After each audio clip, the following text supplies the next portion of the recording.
Assalamualaikum warahmatullahi wabarakatuh. Perkenalkan, nama saya Ramianti Sara. Saya dari kelas A.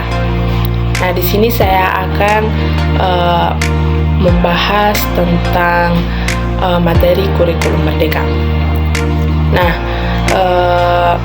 mengenai kurikulum merdeka itu, kurikulum merdeka itu lebih ke pendekatan pendidikan yang memberikan lebih banyak kebebasan kepada sekolah dan guru dalam merancang kurikulum sesuai dengan kebutuhan dan konteks lokal mereka, dengan tujuan untuk meningkatkan kualitas pendidikan dan mempersiapkan siswa untuk menghadapi tantangan masa depan. Ini berfokus pada pembelajaran lebih konseptual, relevan, dan berbasis keterampilan. Nah, yang kedua adalah struktur kurikulum merdeka.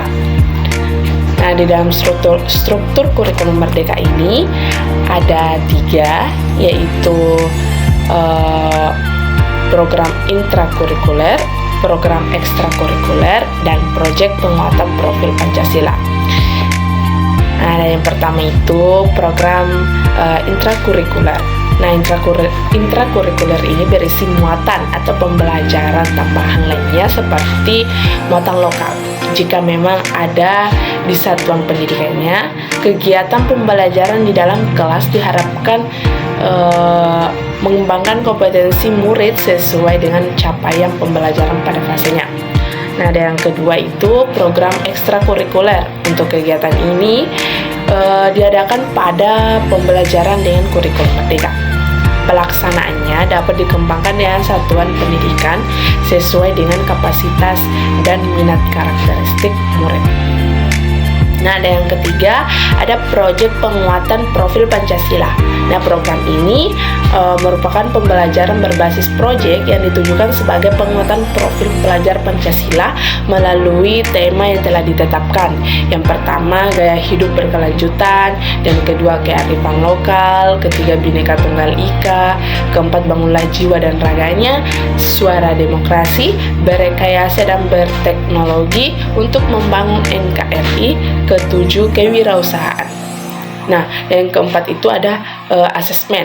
Nah, asesmen merupakan proses pengumpulan dan pengolahan informasi untuk mengetahui kebutuhan belajar, perkembangan, dan pencapaian hasil belajar. Satuan pendidikan mempunyai kewenangan untuk merancang, menentukan teknik dan waktu pelaksanaan asesmen sesuai dengan kondisi dan kebutuhan.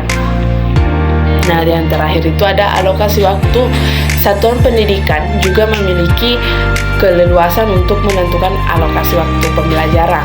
Nah, ada 3 alternatif model pembelajaran yang dapat diadaptasi, yaitu model reguler, blok, dan model kolaborasi dengan mempertimbangkan sarana prasarana jam mengajar guru atau strategi lainnya agar pengorganisasian kegiatan belajar berjalan dengan lancar. Nah, saya akan menjelaskan tentang model reguler yang tadi. Model reguler adalah model pembelajaran yang paling umum digunakan setelah pembelajaran dilakukan terpisah antara satu mapel dengan mapel lainnya. Nah, pada model blok juga waktu pelajaran dikelola dalam blok-blok waktu. Misalnya dalam satu semester mata pelajaran IPA diajarkan dalam 3 bulan pertama, kemudian 3 bulan selanjutnya ini tuh digunakan untuk mata pelajaran IPS. Nah, yang terakhir itu pada model kolaborasi. Guru berkolaborasi sedemikian rupa untuk merencanakan, melaksanakan, dan melakukan asesmen untuk suatu pembelajaran terpadu. Misalnya, kolaborasi antara bahasa Indonesia dan seni musik. Membuat lirik murid membuat lirik puisi dan membuat lagu dari lirik tersebut. Yang terakhir ada perangkat ajar. Nah, selain keleluasan dalam menentukan alokasi waktu, kita juga mempunyai keleluasan untuk memilih dan memberikan perangkat ajar kepada murid selama masih ada prinsip pembelajaran dengan paradigma baru. Jadi, perangkat ajar bukan saja melalui buku teks, tapi menggunakan media lain seperti modul ajar, modul project, buku non-teks, video, dan media cetak digital lainnya. Nah, selanjutnya adalah capaian pembelajaran. Nah, dalam capaian pembelajaran ini yaitu hasil yang diharapkan dari proses pembelajaran yang dilakukan oleh siswa dalam suatu kurikulum atau program pendidikan. Ini mencakup pengetahuan, keterampilan, sikap, dan pemahaman yang diharapkan siswa capai setelah menyelesaikan suatu tingkat atau program. Nah, capaian pembelajaran ini biasanya dirumuskan secara jelas dan spesifik oleh pihak yang merancang sehingga memudahkan evaluasi dan pemantauan kemajuan siswa. Dengan memahami capaian pembelajaran, guru dapat merencanakan pengajaran yang tepat dan efektif untuk membantu siswa mencapai tujuan pembelajaran tersebut. Di dalam proses pembelajaran melibatkan interaksi antara siswa, guru, dan lingkungan belajar yang meliputi berbagai aktivitas, strategi, dan metode yang dirancang untuk mencapai tujuan pembelajaran. Nah, proses pembelajaran ini dapat berlangsung dalam berbagai bentuk seperti pembelajaran langsung di kelas, diskusi, kelompok, proyek berbasis masalah, praktik, mandiri, serta pengalaman nyata di lapangan. Nah, faktor-faktor yang memengaruhi proses pembelajaran ini termasuk penggunaan teknologi, keberagaman siswa, gaya belajar individu, serta pendekatan pengajaran yang digunakan oleh guru. Nah, penting bagi guru untuk memilih strategi pembelajaran yang sesuai dengan kebutuhan dan karakteristik siswa, serta menciptakan lingkungan yang mendukung eksplorasi, kolaborasi, dan refleksi dalam proses pembelajaran.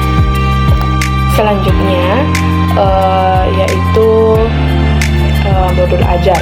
Nah, modul ajar ini ialah salah satu perangkat ajar yang digunakan untuk merencanakan pembelajaran. Modul ajar sama seperti kayak RPP, tapi modul ajar ini memiliki komponen yang lebih lengkap. Terus modul ajar ini sebuah dokumen yang berisi tujuan, langkah, dan media pembelajaran serta asesmen yang dibutuhkan dalam satu unit atau topik berdasarkan alur tujuan pembelajaran.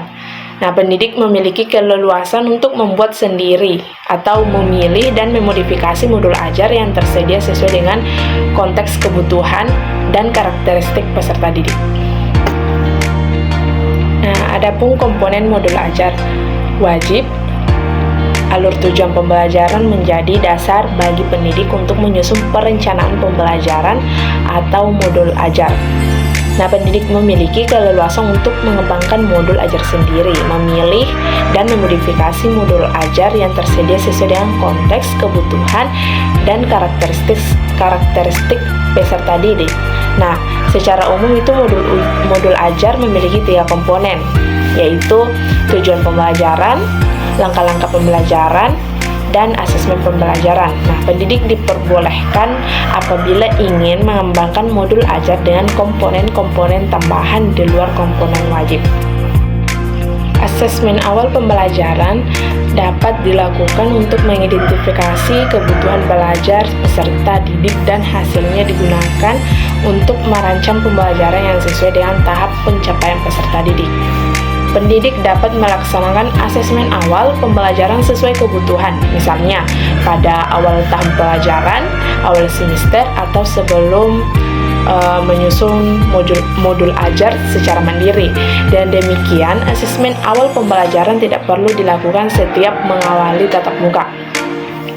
Dan asesmen pada awal pembelajaran diharapkan tidak memberatkan pendidik atau satuan pendidikan.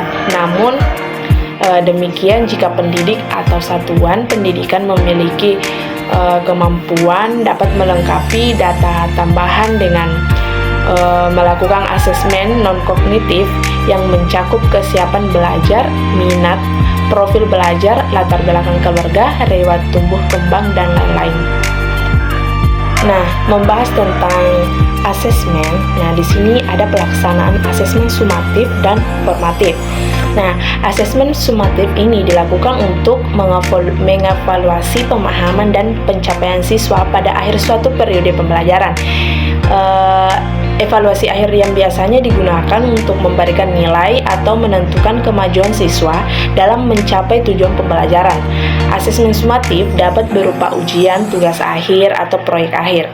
Nah, sementara itu asesmen formatif itu dilakukan selama proses pembelajaran untuk memberikan umpan balik kepada siswa dan guru tentang kemajuan belajar. Nah, tujuannya adalah untuk membantu siswa memahami kekuatan dan kelemahan mereka serta memberikan arahan kepada guru untuk menyesuaikan pengajaran sesuai kebutuhan siswa.